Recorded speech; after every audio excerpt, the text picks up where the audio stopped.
Hello everyone.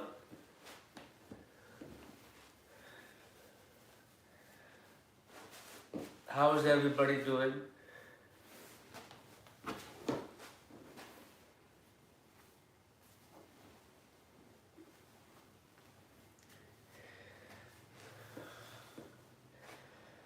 Okay.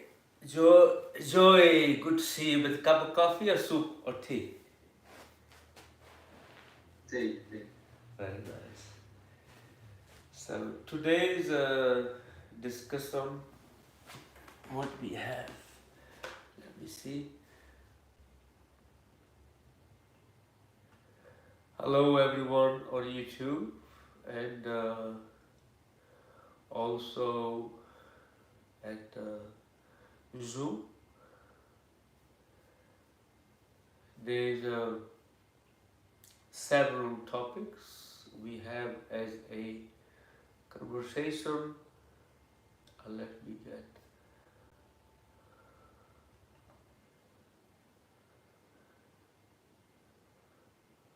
Okay. I'm very difficult with technology, but I'm trying to get my head around it.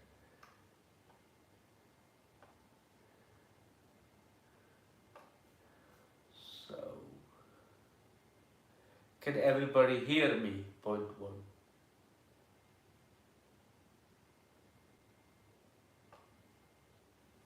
Everybody can hear me, everybody can see me. Yeah? Excellent.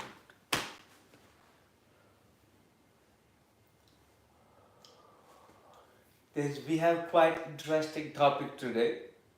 Hello everybody on YouTube. And I'm sure you enjoyed the previous discussions we have had in the past. If you do enjoy them, that'd be great to translate them into your language. I think you can create a script. Also share it with your channels of practice if you are on social media or wherever you can. Even you can send them as an embedded WhatsApp message to the people. I used to be on WhatsApp. Recently, I take off myself. So, how's everybody doing? Let me ask first question.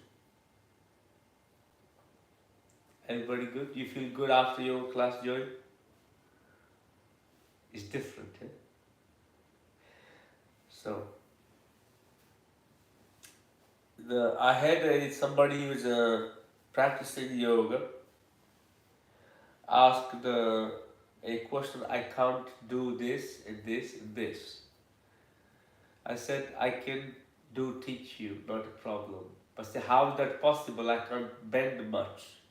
I say, you forgot I to teach people when they have done cosmetic surgeries. And there's lots of things they cannot do, you know. Depends which part of the body you have cosmetic surgery on. So it's all adaptable, you know. You can have the same yoga class and still have a full workout or the full experience of the body awareness. You don't need to do a cobra or down facing dog or put weight on your hands or do a triangle. There are lots of things adaptable if you're looking for physical yoga point of view. But nowadays, the yoga is not just stretch. Remember that. Yoga is not just stretch. It's also your ability to stretch mentally, not just physically. But we stretch too much physically, but our mind can't stretch even pass beyond our senses. So if you can train your mind to stretch beyond your senses, bit more towards to you, not just only outside to get for you things. The yoga you can also practice without practicing asanas as well. The back in the days when the yoga used to be practiced was slightly different. They did physical as well as mental. Physical asana movement was there so you can sit down comfortably without discomfort and mental panic with the control of prana in a state of meditative mind. But the reality of yoga has disappeared. It became a stretch class nowadays or acrobats. Today I saw something on Instagram. I was going to repost it, but I found it was not yoga, but more to do a advertisement for I can't even say the word. So I can't even say the word. You can imagine how the difficult it would have been, terrifying for me to see it. So it's it's good to show how beautiful the person is. Beauty and sexuality are two separate things.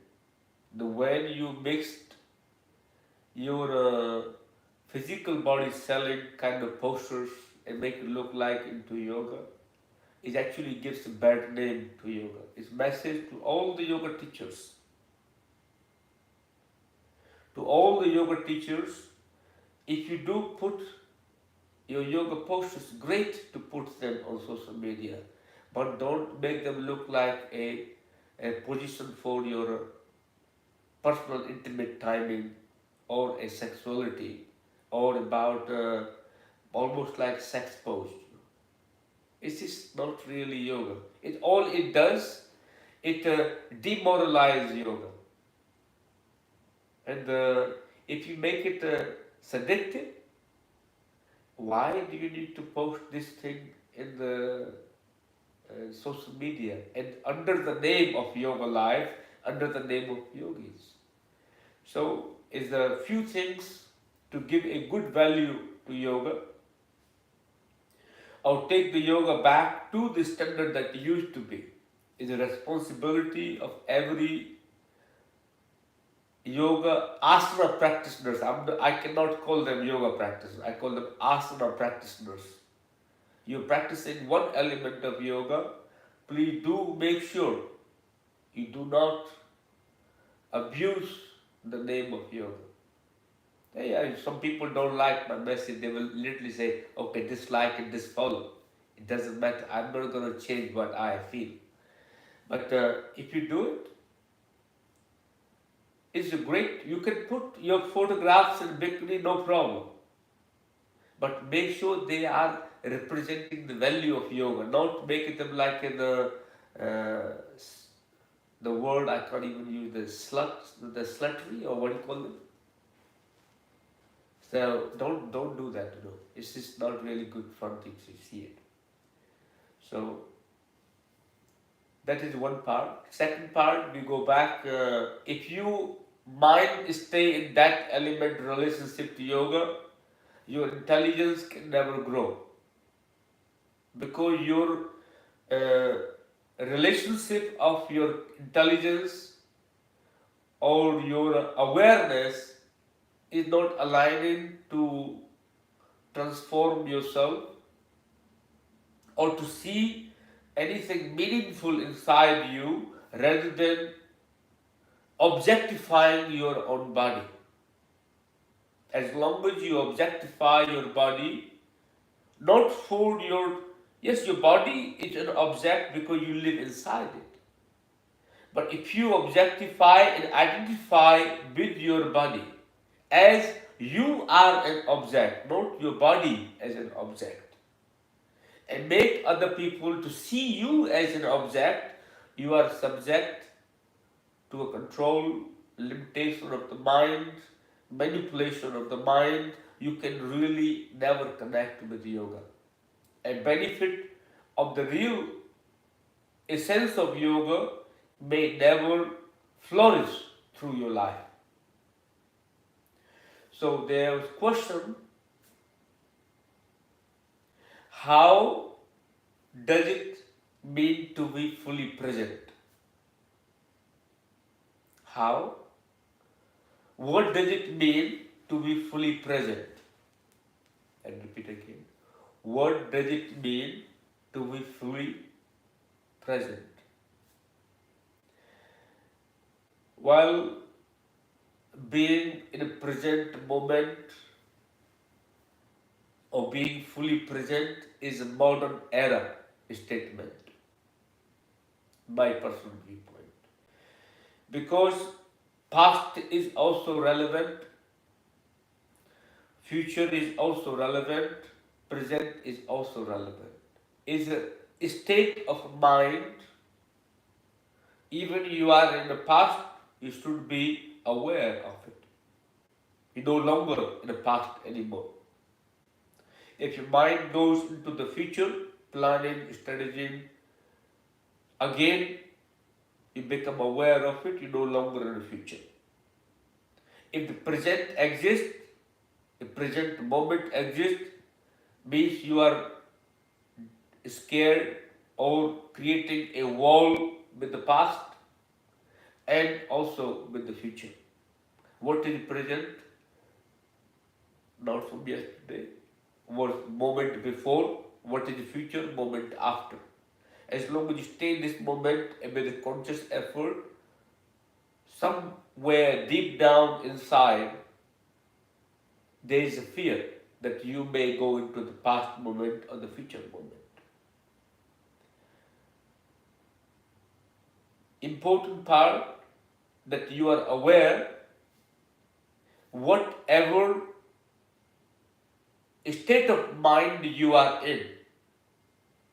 It's not past, future, or present, but develop an awareness that you are aware of your state of mind.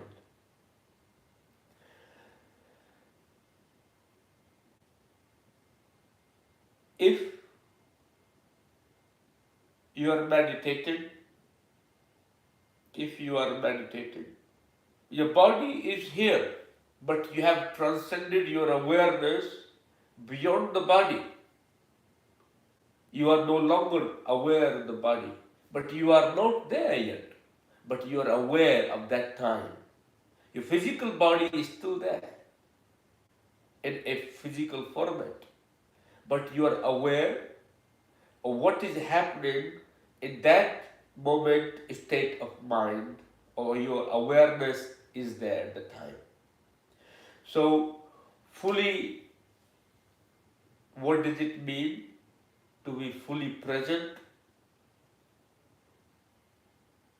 Consciously and unconsciously. You can be fully present with a conscious state of mind, good step to start with. If your mind runs away, or let's say you are eating a food, you are worried about what you're going to have for dinner. You are not actually enjoying the food. That is the third dimension, being a state of mind to start with as a day-to-day life practice. You are walking, but you are two steps far ahead where you are going, what is going to happen at the time, rather than you are mindful of walking. It's a basically physical awareness of the body is a starting point. If you cannot develop the physical body awareness, bring the mind to the body, whatever happened outside the body is a projection. Whatever happened inside the body, your experience, you are going to feel it, which is already taken place. You are contemplating with yourself. Let's say you are walking to you go to see your friend, you have a story in the head, you are walking, you are not aware of walking, you tip yourself over, you will never arrive at your friend. In case you bang your head on the floor, you will arrive somewhere else, not at your friend's place. So important part in that sense, if you are a tamasic person, rajasic person, even as a sattvic person, first level of awareness is awareness of your body. Second awareness you can develop, whatever you speak, whatever your senses are doing, whatever your senses are doing, what impact is happening out of those actions. This impact will happen later, which you are thinking about future. So it's not present moment, but you are practicing kindness in that moment. You're practicing compassion in action because you are becoming more aware of your actions, what consequences is going to create to other people. Let's say you're going to go to a yoga class, you arrive late, you are very mindful, practicing present moment to lay your mat.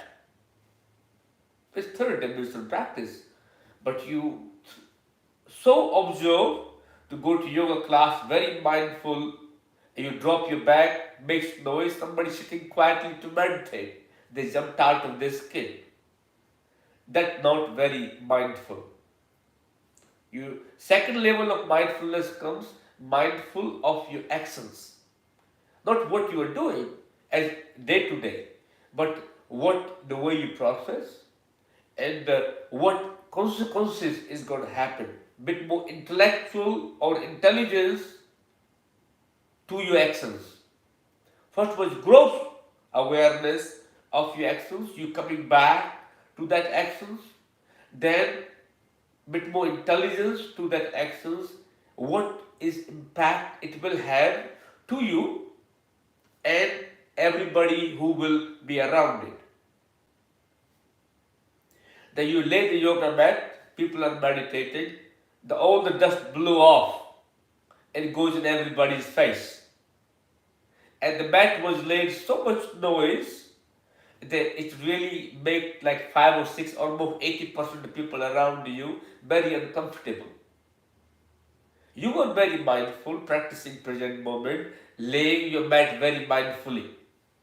But it was not present moment. Because your action of present moment was creating a ripple effect. To bring the compassion, or you can call it awareness or kindness in your action while you are practicing a physical action awareness at that time, at the time you are doing it. Slowly, once you do that, your mind becomes a lot more aware.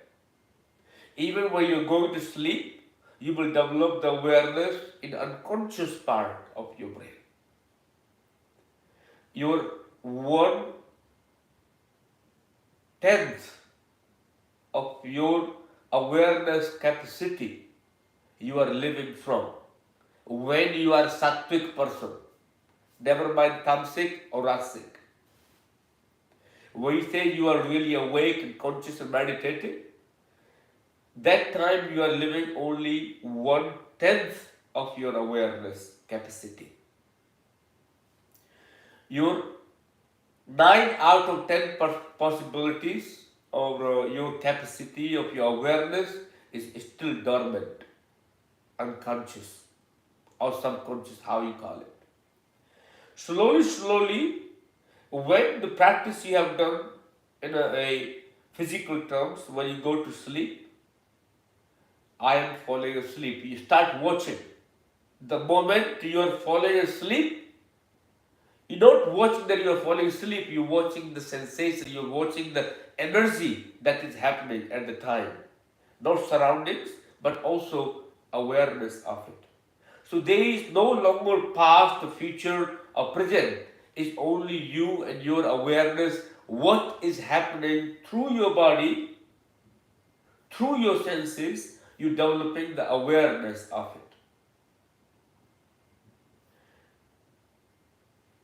Let's say you're falling asleep, your mind goes 2 hours back in the past. And you're processing. All you need to do, you go there with awareness as well to clear any blockage of energy that taking place. We have several meditation practices where you go to the wave of emotion. Let's say the past, I give you example of waves, like you usually study here, in not present the past, like go up, go down, up and down. So moving up and moving down is the present moment, yeah? So the high point, you can let's say past, low point is the future, and but when you are aware of this is the present moment. Yeah. But you need to develop the neutrality. That every time you're not going up and down, you be just here. Very steady. So your awareness, this is the present, future and past. You can go anywhere, doesn't matter where it's going. You are past, you are aware, you are in the future, you are aware. You are present, you are aware. So awareness of yourself, what is happening through your conscious mind, what is happening through your unconscious mind or subconscious mind. You are aware in all those three stages. Plus, keeping your actions in line with the circumstances and the place and the time. Your actions should align along with the circumstances, the way you are, and the place, the timing of it as well. Let's say you are in the library, you know that your friend hears very, very little. You can call his name loudly outside, but you are across the table. That action may not be suitable in library because they may affect other people. So you maybe put effort to go walk around it and call his name. But if it's in your home, you can shout it across the table. It's not relevant. So there's a lot more to it being in the present, not just conscious mind present, unconscious and subconscious mind. And that will be a being fully present. First stage is a conscious mind present with the physical body and your actions you are doing. Transcend that to your subconscious and unconscious mind. You are aware of what is your senses, your energy, or your ego is doing in that stage of mind as well, where you become fully aware of those three stages. You are in a total with yourself. I will not even call that present, that will be the present to yourself. The present means gift. Yeah? That will be the best present you will give to yourself. So, second question from the same person, we read through it.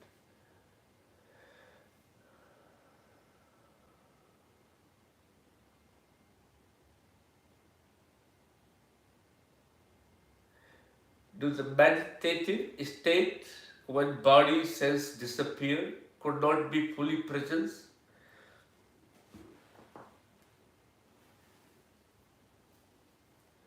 When the body cells disappear, how would you know? If you can see that your body cells disappear, you're fully not disappear. Your sense of seeing is still working, but through your subtle body. If you can feel, which is a sense of your skin, that you no longer have the body, you are having a out of body experience, means you are still aware of touch. You are not fully conscious, you are just experiencing the expansion of your manifestation. If in that meditative state you completely dissolve and you feel nothing, totally shunya, to the point of your non-existence. Yeah, maybe you are in a fully state of mind, but you are aware of everything that is happening around you. You are no longer present because you are aware through your senses. You are still practicing the awareness through your subtle body, unconscious part and subconscious part of your awareness.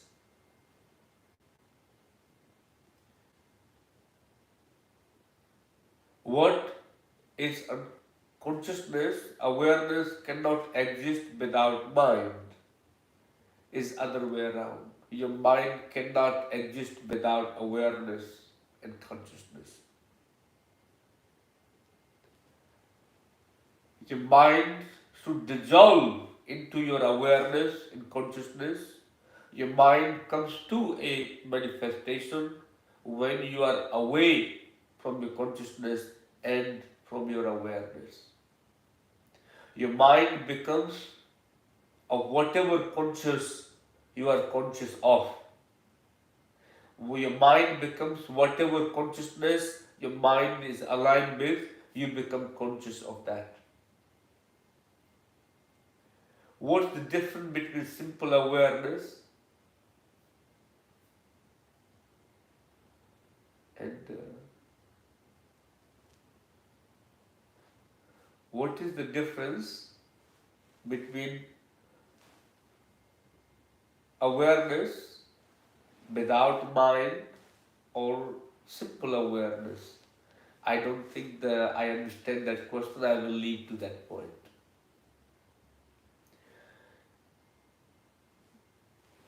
How can I transform my anger? How can I transform my anger? How many of you suffer from anger? Anger is a very important part of life. Anger is a very important part of life. Either you are angry outside or angry inside. Anger comes from place of resentment. Either anger comes from place of jealousy. Is anger coming from self, physical or mental incapabilities, or you feel limited, or limited by your circumstances or society? The anger is can be your very positive tool. When you are angry, all you are doing, you burning your ojas. You feel really tired and exhausted after anger, as if you have lost a lot of power through your body. If your creative intelligence is not being channeled properly, that can also create anger inside you. Everybody comes along, put the lid on top of you, you become like pressure cooker. Time to time you explode like a volcano. That is also a anger. But the force of anger can be directed. Force of anger can be used very constructively if you can channel it properly. You can meditate that time and look at anger, not laugh at it, don't feed it, don't look for a reason why you are angry. What you do when you get angry, either you find a substitute to engage in something else, to run away from it. You call it replacement therapy in my language. You want to replace it. People say when you get angry, go and have ice cream to cool yourself down. But I will not recommend you that. If you feel like angry, I will recommend you to go and meditate. Meditate on the anger. Meditate on the anger. Not try to suppress it or look for a reason why you are angry or find something else to do. If you do any of those three things, your anger seed will always be inside. Will find a time, will come back again, hello, like a cobra hiding in your house. So best thing you can do whenever you are angry, close your eyes, sit down, and just love your anger. Can you love your anger?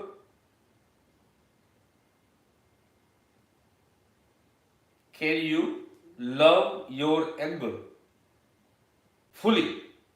Like almost immerse into it, watch it. The moment you pay attention to the anger, you're no longer angry. Anger dissolves into your purity. Anger dissolves into your love. Anger dissolves into your consciousness. Some part of your energy gets trapped by some situation,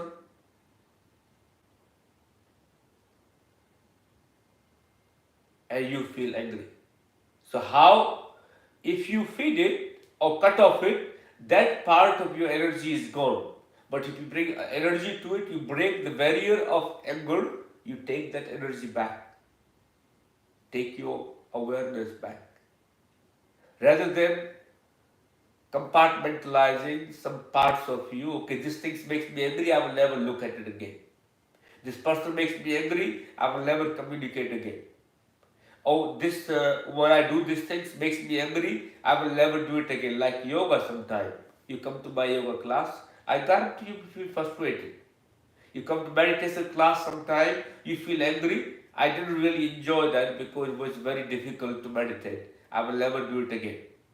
So you build a restrictions. The more wall you bring, more walls you build around you to the things, more limited you are. Yet you are practicing abundance. Yet you are practicing abundance, but you are busy making wall every day for different something different, new. You should work to break the wall down. Break your mental borders down, not to make the wall of borders. Please.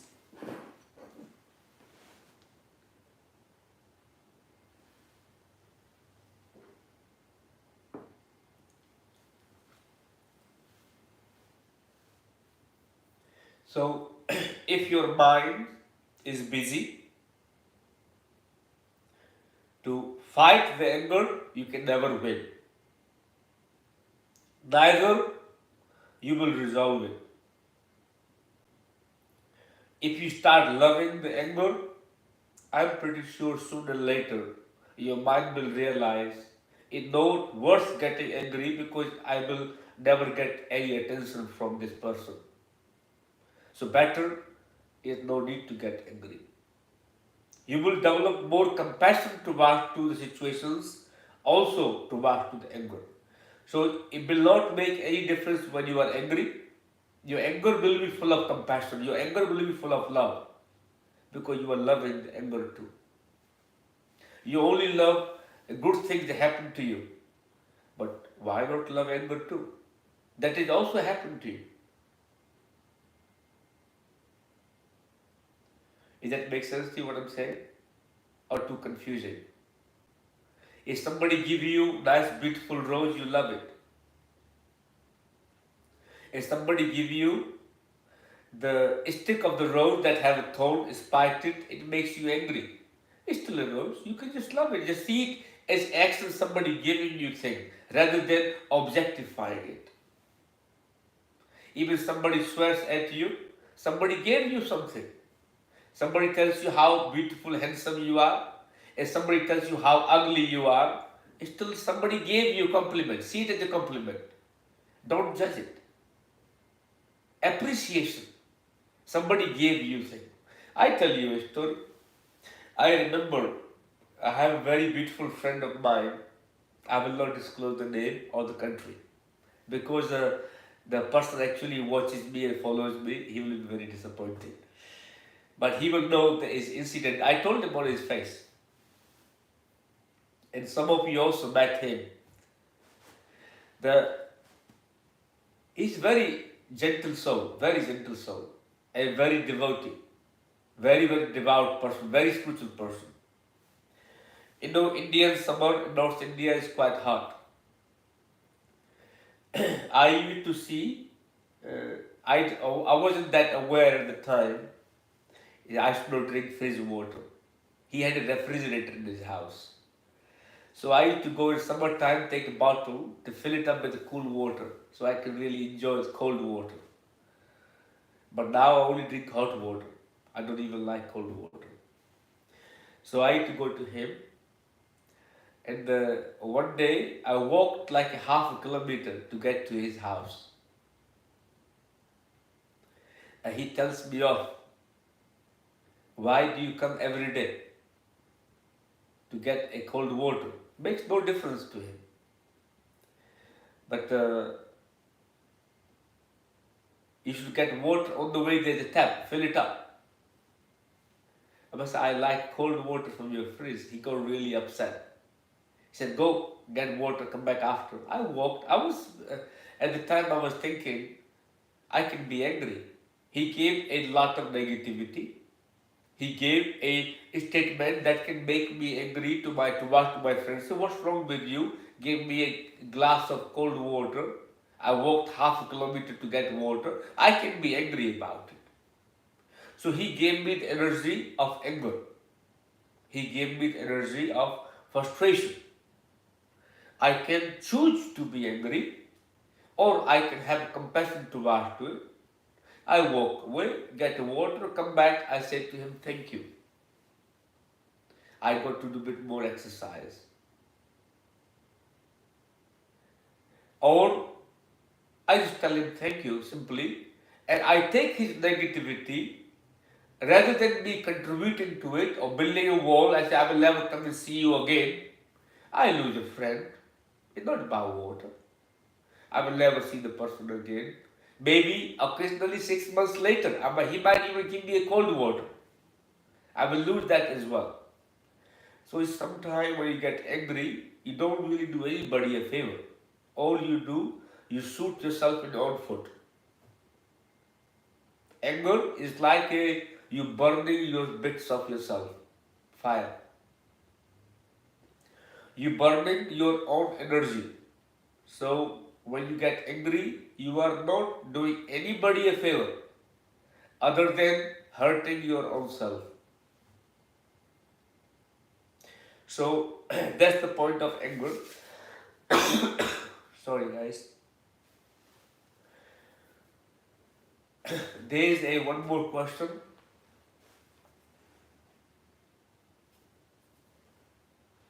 What is consciousness? Is it awareness? Is it energy? What is it? Consciousness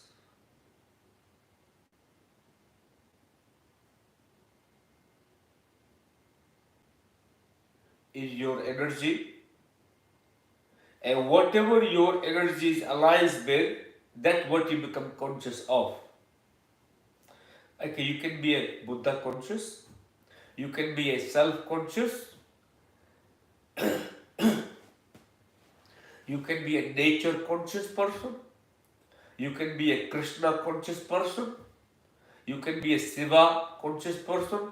Whatever your awareness or whatever your energy is aligns with, whatever you identify your awareness as, becomes a conscious of. But key point is, basically you create a certain level to your consciousness. What I will recommend, become aware of conscious, become aware of your consciousness, but don't label it what you are conscious of. You just become conscious and be aware that you are conscious. Awaken.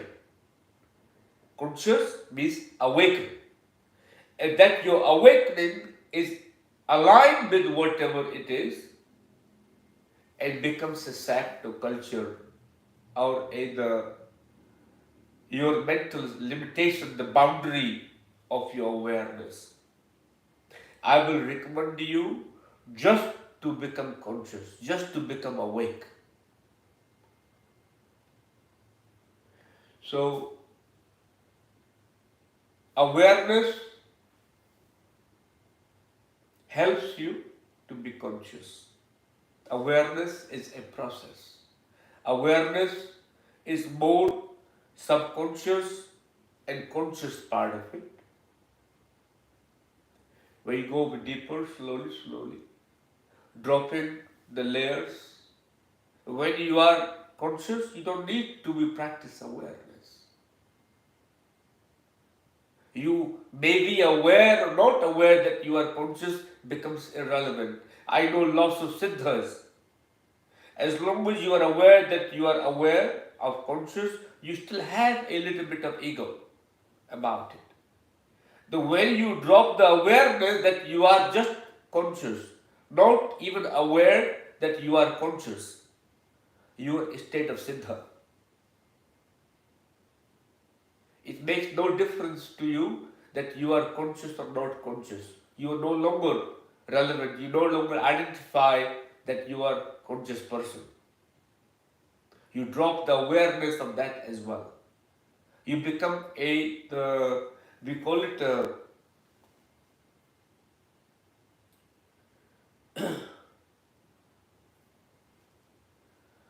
in Sanatana Dharma, vibhuti, or you can call it siddha, or you can call it paramhans as another name for it. You have reached the Turiya state. Not aware of Turiya state, you are living 24/7 in Turiya state.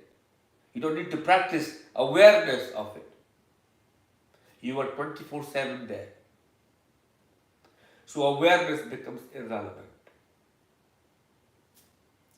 We run out of time, but I will still teach some bit more time from you guys. There is a question. Human intelligence. We've been talking about all that anyway. So,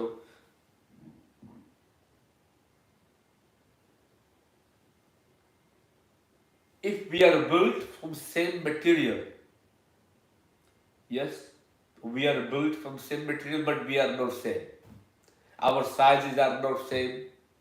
Our appearance not same. Our behavior is not same. Even you have identical twin split egg one, very rare one.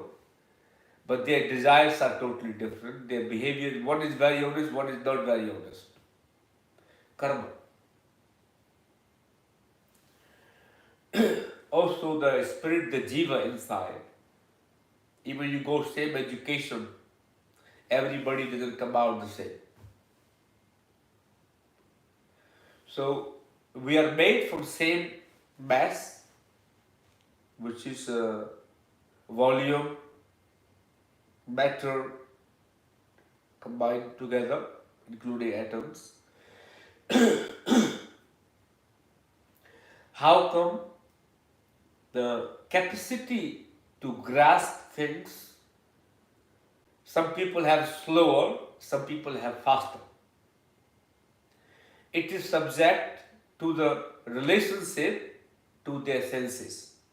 You can have a very good relationship to your senses, but your processor is slightly dumb. Your processor is slightly slow. That can be impacted by education, that can be impacted by critical thinking, analytical thinking, how you have trained your brain capacity, how your brain is working at the time. That is also depend on type of the food you eat. Type of the food you eat will also have impact how your capacity to process things is working. We call it Kriya Yoga, Kriya Sakti, power of processing, the energy of enhancing your processing ability. It's called Kriya Sakti. What determines the brain capacity and ability of an individual? We everybody know nowadays the DNA and the protein of the body. But remember, DNA can be subject to change. Your intelligence, your intellect can change. Your physical body can change. Your mind can change.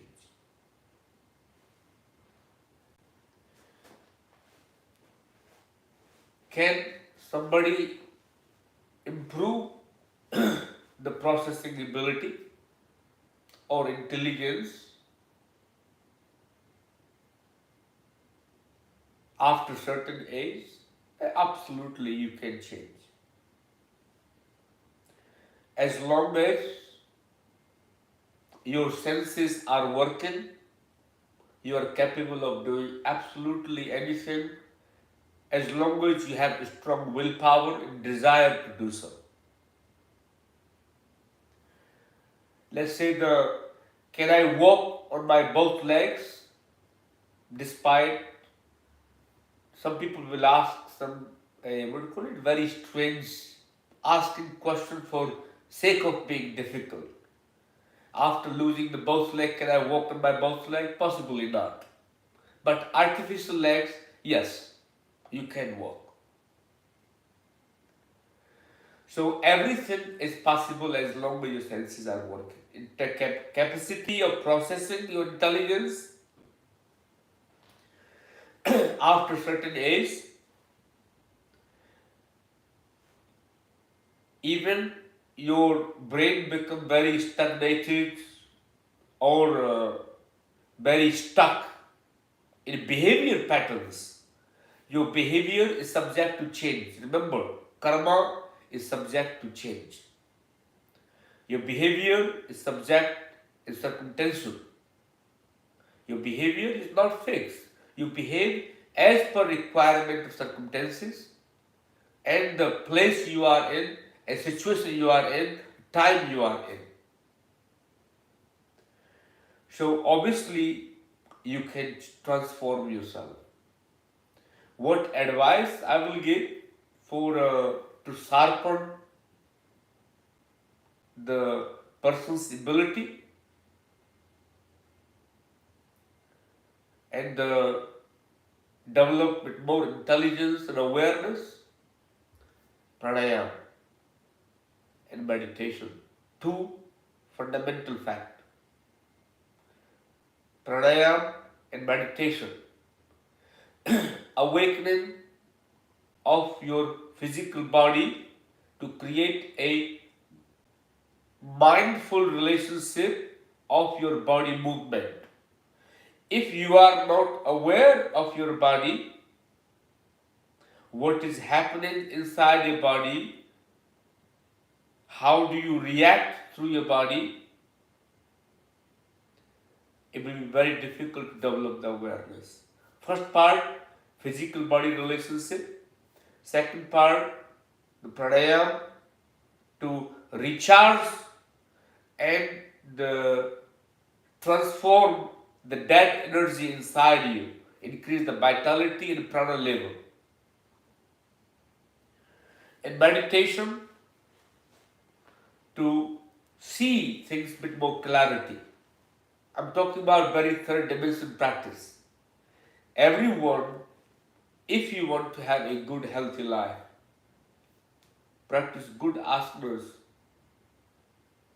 not as either fighting with the body practice, but with creating the awareness of the body movement. It can be very strong, deep stretch or very complicated posture, or it can be very simple posture. But you must maintain the body shape awareness, body energy awareness, body movement awareness, very physical. Pranayama to transform the old dead blood cells out of the body. Transform, I say not to get rid of them. transform and prevent the laziness, lethargicness in the body, means you automatically will be sharp. You will become your reaction level will change. If you react to things that is really not necessary, you will calm it down. If you need to be switched on, you will become active. And meditation to process calmly, not to react unnecessary. But what I found nowadays, when you practice yoga, they say you are meditating, practicing yoga, you should not react. You become more lazy. You practice yoga, you should do things slowly. Who said that? Yoga is supposed to switch you on, not to switch you off. Meditation is supposed to switch you on, not switch you off. Say, I want to switch my mind off. Your approach is wrong. When you go to meditate, what do you say? I want to switch my mind off. How on the earth, as long as you're living in the body, why do you want to switch your mind off? I never understand that. You're supposed to switch your mind on. Your mind is off already anyway. I said you're only living 1/10. 9% is already dead. Switch that on. You're supposed to switch your mind on, not switch off. So, if psychologically or with message you give to your senses and to your body, if they are wrong, whoever gave you that approach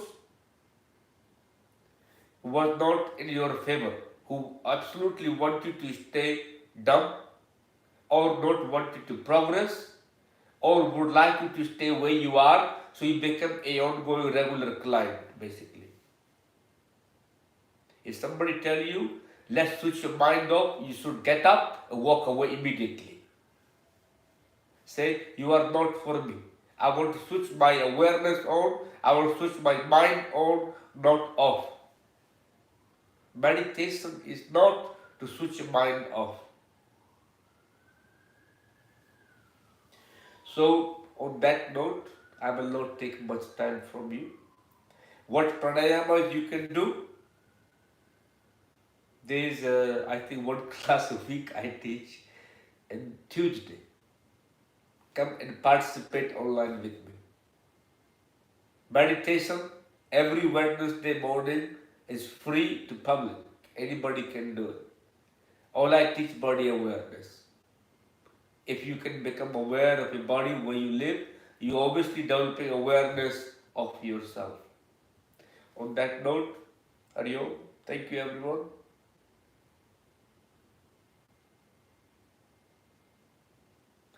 That's enough for today. I look forward to seeing you very soon. Does anybody have any question on YouTube? If so, probably not. Sometime I only have a 30-minute dedicated to spirituality. But your life is supposed to be dedicated to spirituality. Spirituality is not subject of time. It's about you. But that also has to be done in framework. Okay. Enough. Thank you. Bye-bye everyone.